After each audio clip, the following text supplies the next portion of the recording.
Let's have a play with the number 97 ScrawlrBox.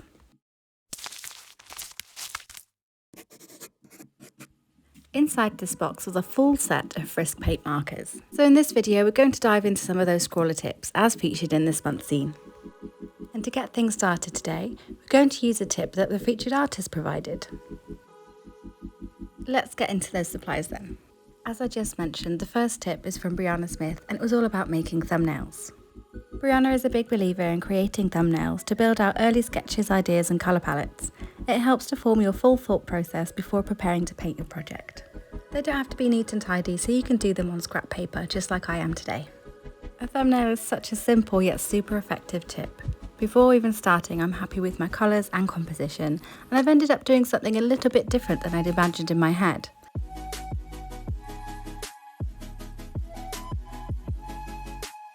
Added bonus of a thumbnail is a visual reference to come back to correct your composition. I'm using a light hand when sketching with pencils, so the lines are easy to erase and also won't show through when the paint pen goes on top. Pencil sketch done, we can crack on with that background. When filling in background areas, it's best to work in small sections, trying not to go over the same area. That way you can prevent that dreaded paint pilling on your paper.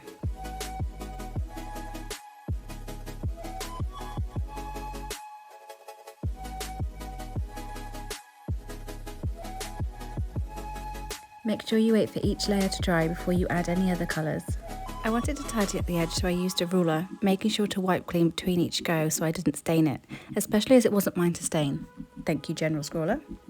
Now on to the next layer. A light hand and a fully wet nib is always key with paint pens. To keep it gliding across the paper, make sure your nib is fully saturated by giving it a good shake. You can also do a couple of pumps in between when using too. Now onto the UniPin liner, and it's very important to make sure everything's dry or you'll risk damaging the fineliner nib beyond repair.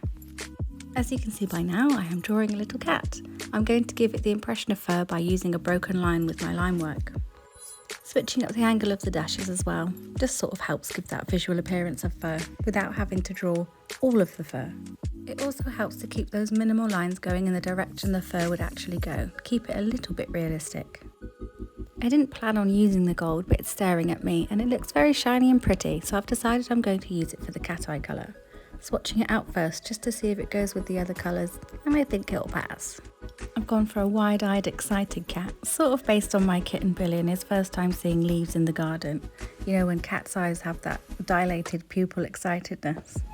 Going in with another layer of paint pen, and these pens layer really beautifully. The paint is so opaque, even the lighter colours. Well done, Frisk.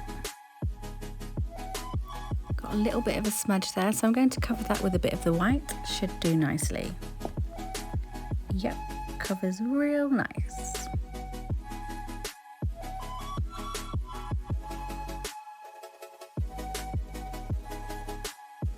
Now most of the details are done, I'm going to erase the pencil, and I've used a dry paintbrush to sweep away the eraser bits.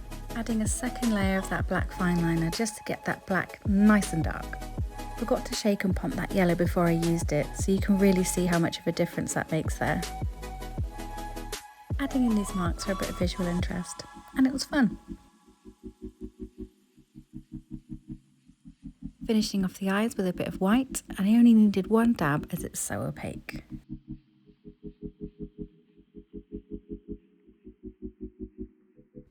I decided to add a white outline, mainly because I wanted to see just how well it would cover those previous layers, and it turns out it can very well. It even covered the fineliner, so if you did happen to make any mistakes, you could just use this white to cover them. Ideal. And there we have a few basic tips on how the supplies can be combined from this box. Give us a thumbs up or even a subscribe if you want to see more. Until next time, keep scrolling!